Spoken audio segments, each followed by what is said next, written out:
Your kindness is killing you.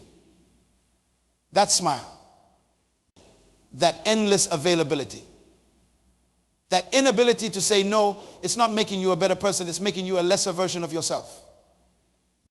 Every time you say yes when your spirit screams no, you're committing a slow form of suicide. You're sacrificing your purpose on the altar of popularity, trading your destiny for temporary approval. The graveyard is full of people who were too friendly to fight for their dreams, too nice to nurture their potential, too afraid of disapproval to disappoint anyone but themselves. You are losing something right now. Every minute you spend trying to make everyone happy, you lose a part of yourself. Your potential is bleeding away while you smile and nod and say yes to things that steal your time, your energy, and your purpose. I want to talk to you today about something that might sound strange at first. Stop being too friendly. No, I'm not telling you to be me. I'm not saying don't care about people. What I am saying is that many of you are killing your future by trying to please everyone around you. You are so busy being nice that you have no time left to be great. Let me tell you about something that happened to me years ago.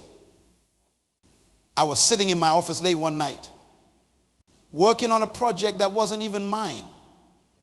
A colleague had asked for a little help, and somehow I ended up doing his entire presentation. My phone kept ringing, people wanting advice, wanting my time, wanting favors.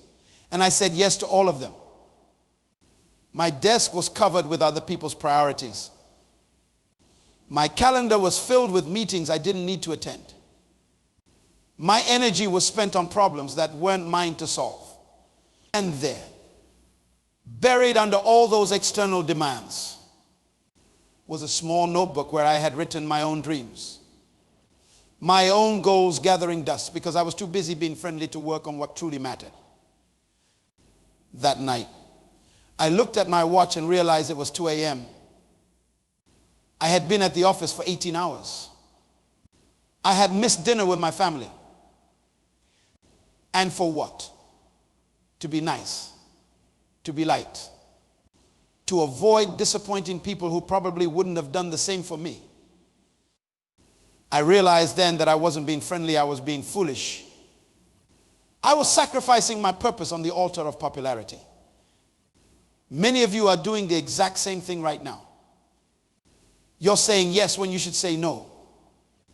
You're giving away your most valuable resource, your time, to people who don't value it. You're putting other people's priorities ahead of your purpose. Being too friendly isn't kindness, it's a form of self-sabotage. When you try to please everyone, you end up pleasing no one, especially not yourself. Your relationships become unbalanced. People start to expect your sacrifice. They begin to see your time, your energy, and your resources as something they're entitled to. And worst of all, you start to believe it too. The most dangerous thing about being too friendly isn't what it makes others do. It's what it makes you believe about yourself. You start to think your value comes from how much you give away, how available you are, how much you sacrifice. You begin to measure your worth by how much others need you rather than by how true you are to your purpose. Let me tell you what happens when you're too friendly. You become exhausted. Your energy isn't unlimited. Every time you say yes to something that isn't aligned with your purpose, you're saying no to your potential. You can't pour from an empty cup. And many of you are running on fumes because you've given everything away. Second, you become resentful. It starts small, a tiny voice in your head wondering why you're always the one picking up the slack. Always the one sacrificing. Always the one putting others first. That voice gets louder until one day that resentment spills over into your relationships, poisoning the very connections you were trying to nurture. Or third, you lose respect. Yes, that's right. People don't respect those who don't respect themselves. when you let others walk all over you, when you drop everything to meet their needs, when you consistently put yourself last, you're sending a message: my time isn't valuable. My boundaries don't matter. My purpose isn't important. And people will believe you. And most tragically, you miss your destiny.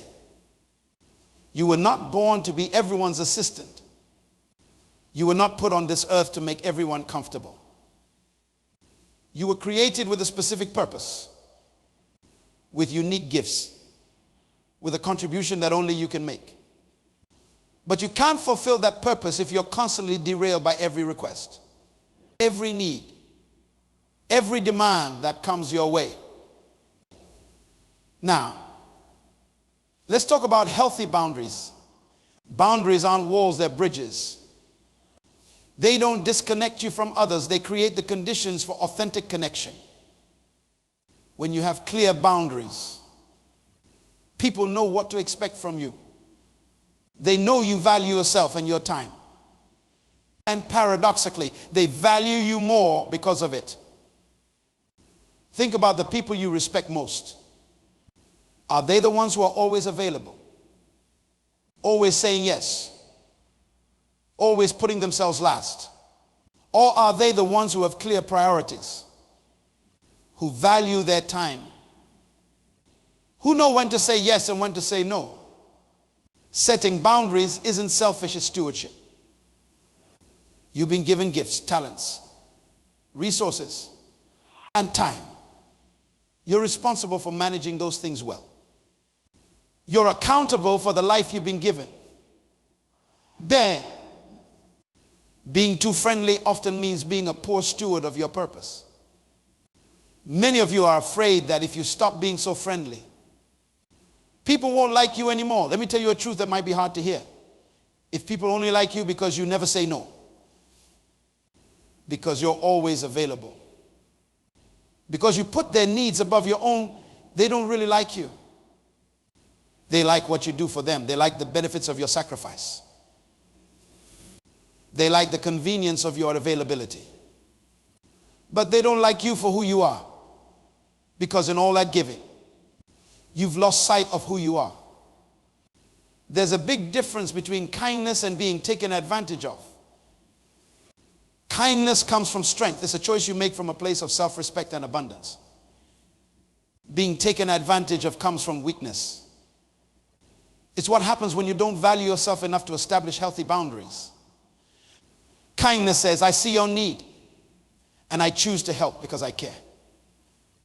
Being taken advantage of says, I have to meet your need because I'm afraid of your disapproval.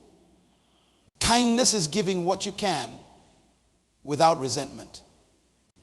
Being taken advantage of is giving what you can't and resenting it afterward.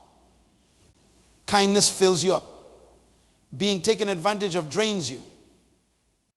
I've watched too many talented people waste their potential because they couldn't say no.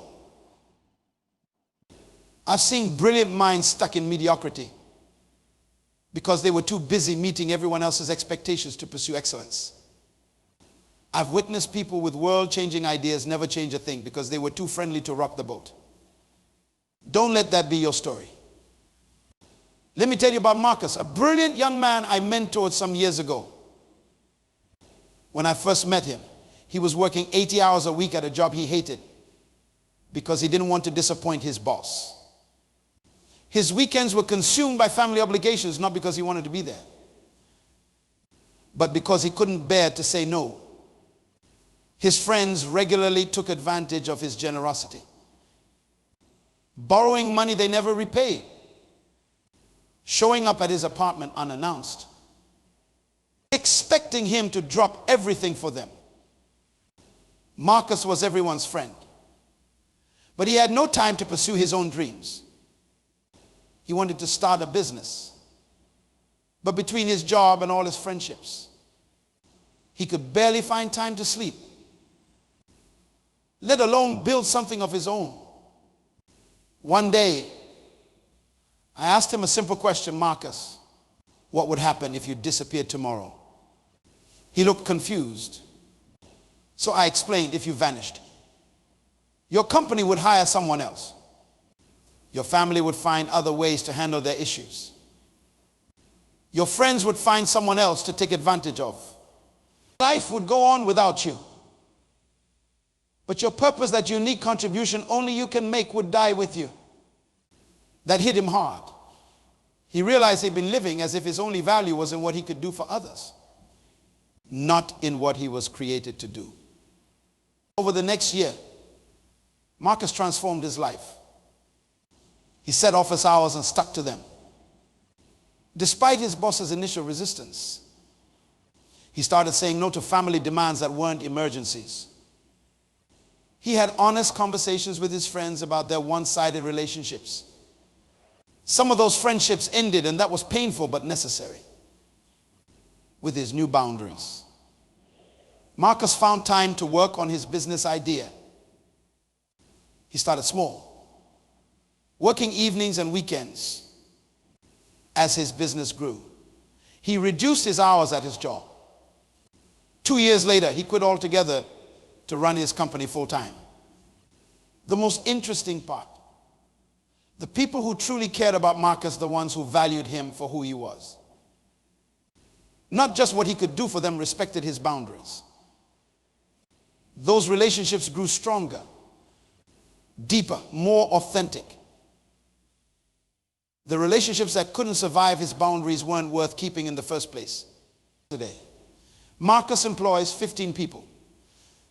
His business helps small farmers get their products to market, improving both their livelihoods and food access in underserved communities. He's making a difference in the world, a difference that never would have happened if he had kept being too friendly. I'm not saying you should stop caring about people. I'm saying you should start caring about your purpose even more. Think about an airplane emergency. What do they tell you? Put your own oxygen mask on first before helping others. Why? Because if you pass out from lack of oxygen, you can't help anyone. The same principle applies to your life. If you're constantly giving all your energy away, you'll have nothing left for your purpose.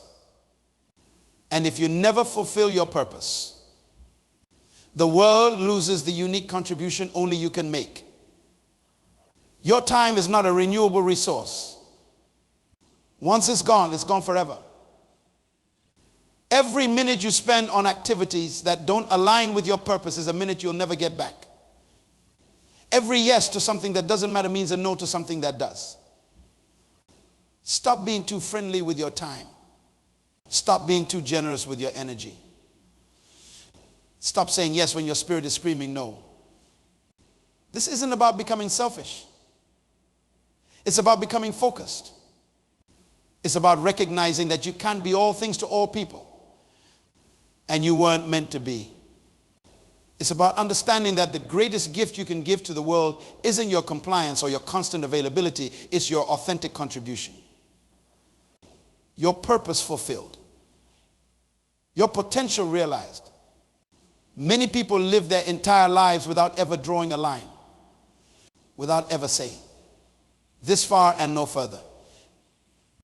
They become human doormats, letting everyone and everything walk over them. Then they wonder why they feel empty, exhausted, and resentful. They wonder why their dreams never materialize, why their goals remain out of reach, why their purpose goes unfulfilled. The answer is simple. They were too friendly with the wrong things and not friendly enough with the right ones. Too many people have built their prison with the bricks of accommodation. They have constructed walls of compliance around their potential. They have fortified these prisons with the cement of fear, fear of rejection, fear of disapproval, fear of being alone. And now they sit inside these structures they've built, wondering why their lives feel so confined, so limited, so far from what they dreamed. The key to freedom is in your hand right now. That key is the word no. 2 letters, 1 syllable, infinite power. When you learn to say no to what doesn't serve your purpose, you create space to say yes to what does. Most people have this backward. They say yes to everything. Then wonder why they have no room for their priorities. Your no is as important as your yes, maybe more important. Every great achievement in history came from someone who said no to distractions and yes to focus. Every breakthrough, every innovation, every movement forward happened because someone refused to scatter their energy and instead concentrated it on what mattered most. I have seen countless talented people who couldn't say no. They were smart, capable, full of potential, but they never achieved what they were capable of because they couldn't refuse the constant demands on their time and energy. Meanwhile, I've watched people with half their talent accomplish twice as much simply because they understood the power of no. No is not a rejection of others. It's a protection of yourself, your time, your energy, your purpose. It's an acknowledgement that your resources are finite and must be stewarded wisely. The strongest people I know aren't the ones who say yes to everything. They're the ones who know exactly when to say no. Their no comes from confidence, not fear. It comes from clarity, not confusion. It comes from understanding their worth, not questioning it. Many of you spend your days reacting to other people's urgencies, responding to every buzz of your phone, every notification, every request for just a minute of your time. Those minutes add up. Those interruptions compound. Soon, your life isn't yours anymore. It belongs to whoever makes the loudest demand. Stop giving away your power. Stop handing control of your life to others. Start saying no to what doesn't align with your purpose. And watch how quickly you start moving toward your goals. Now, let's talk about respect. Many people believe that being agreeable is available and accommodating earns them respect. This is one of the biggest lies in our culture today. Real respect doesn't come from making yourself small so others can feel big. It doesn't come from always saying yes. It doesn't come from being everyone's doormat. Respect comes from integrity, from standing for something, from having principles that don't bend with every gust of popular opinion. It comes from valuing yourself enough to expect others to value you too. It comes from knowing your worth and refusing to accept less. When you have clear boundaries, when you say no to what doesn't serve your purpose, people might be temporarily disappointed or even angry. But in the long run, they will respect you for it. They will understand that your time and energy are valuable. They will see that you are someone who knows their worth. Contrast this with what happens when you're too friendly, too available, too eager to please. Initially, people might seem happy with you, but over time, they start to take you for granted. They expect your sacrifice. They assume your compliance. And slowly, subtly, they begin to lose respect for you. I've seen this pattern play out hundreds of times. The person who never says no becomes the person everyone asks first, not because they value them, but because they know they won't refuse. The person who drops everything for others becomes the person others drop when something better comes along. The person who puts themselves last becomes the person others put last too. Building respect through boundaries isn't about being harsh or cold. It's about being clear and consistent. It's about communicating your expectations and holding to them. It's about teaching others how to treat you by how you treat yourself. If you want others to respect your time, you must respect it first. If you want others to value your energy, you must value it first. If you want others to honor your boundaries, you must honor them first. Here's a hard truth many of you need to hear. Some of the relationships in your life are toxic. Some of the people you're bending over backward to please are taking advantage of you. Some of the connections you're desperately trying to maintain are draining you rather than sustaining you. Not all relationships deserve your energy. Not all connections serve your purpose. Not all people in your life want what's best for you. How do you identify these toxic relationships? Look for these signs. You feel exhausted after spending time with them. Not energized. They take far more than they give. They only contact you when they need something. They disappear when you're going through challenges of your own. They resist or ignore your boundaries. They make you feel guilty for prioritizing your needs or pursuing your goals. Your success seems to make them uncomfortable or resentful. They consistently undermine your confidence or question your decisions. You find yourself apologizing for things that aren't your fault. You feel like you're walking on eggshells around them. If several of these signs sound familiar in a relationship, you need to make some hard decisions. Sometimes the most loving thing you can do both for yourself and ultimately for them is to create distance. Some relationships need healthy space. Others need to end entirely. This isn't about casting blame or harboring resentment. It's about recognizing that just as you have a purpose, you also have priorities. And if a relationship consistently pulls you away from your priorities rather than supporting them, that relationship may be costing you more than it's worth. I'm not saying cut people off at the first sign of difficulty. I'm saying assess the pattern, not the isolated incidents. I'm saying look at whether the relationship, on balance, adds to your life or subtracts from it. I'm saying consider whether this connection is moving you toward your purpose or away from it. Your time on this earth is limited. Your energy is finite.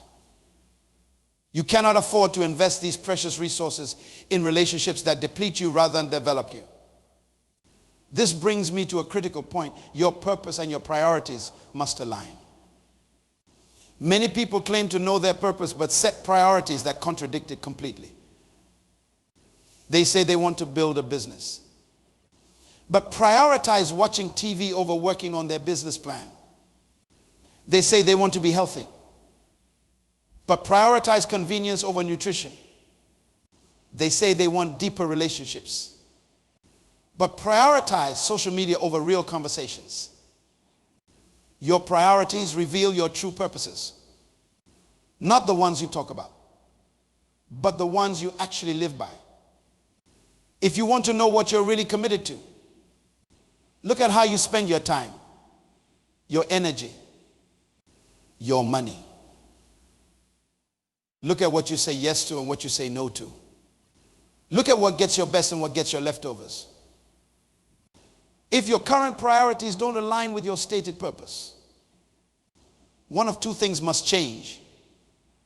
Either your priorities or your purpose. Either start living what you claim to value, or be honest about what you actually value based on how you live.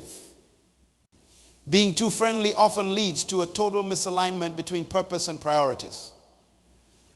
You say your family is your priority, but you can't say no to your boss.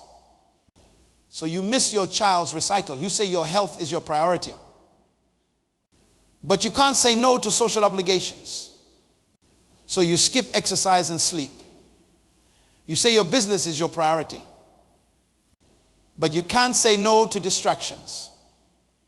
So your business stagnates. Stop this cycle.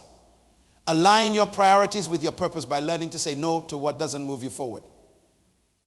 Let me give you some practical steps to stop being too friendly. First, get clear on your purpose. You cannot protect what you don't identify. Write down your personal mission statement. What were you created to do? What contribution are you meant to make? What problem are you here to solve? Unless you know your purpose, you won't know what deserves your yes and what deserves your no. Second, audit your current commitments. Make a list of everything you've said yes to, every obligation, every responsibility, every recurring activity. Next to each one, write whether it aligns with your purpose or not. Be brutally honest. You'll likely find that many of your current commitments are taking you nowhere near your goals. Third, create scripts for saying no. Many people struggle with no because they don't know how to say it gracefully. Prepare simple, clear, kind ways to decline requests. Practice them until they feel natural. Remember, you don't need to explain or justify your no. I'm not able to take that on right now as a complete sentence. So forth. Start small. Don't try to transform all your relationships overnight. Begin by setting boundaries in low-risk situations. Say no to the telemarketer. Decline the optional meeting. As you build this muscle, gradually apply it to more important areas of your life. Fifth, expect resistance. When you start setting boundaries, people will test them. They're used to your yes, and they won't give it up easily. Some will push back. Some will try to make you feel guilty. Some might even get angry. Stand firm. The temporary discomfort of maintaining your boundary is nothing compared to the permanent resentment of continually crossing it. Sixth, surround yourself with boundary respecters. Seek out people who honor your no, who don't take your time for granted, who respect your priorities. These healthy relationships will give you strength to address the unhealthy ones. Finally, celebrate your progress. Every time you successfully protect your boundaries, acknowledge it. Every time you say no to what doesn't serve your purpose, recognize the victory. You're reclaiming your life one decision at a time. Let me tell you about Sophia, a woman who attended one of my leadership conferences several years ago. When I met her, she was exhausted, burned out, and resentful. As a community organizer, she had been saying yes to every request, every committee, every cause. She worked 70-hour weeks, was available by phone 24/7, and hadn't taken a vacation in 3 years. Her health was suffering. Her relationships were strained. And despite all her work, her impact was limited because she was spread too thin to excel at anything. During our workshop on boundaries, something clicked for Sophia. She realized that by trying to help everyone, she was actually helping no one effectively, least of all herself. She committed to making a change. It wasn't easy. She had to step down from several committees. She had to start turning off her phone after 8 p.m. She had to learn to delegate tasks. She had always handled herself. Some people in her community were upset, even called her selfish, but she held firm. With her newfound time and energy, Sophia focused on the one area where she could make the greatest impact: youth mentorship. Rather than being involved in a dozen initiatives superficially, she poured herself into this one area deeply. 2 years later, I received a letter from Sophia.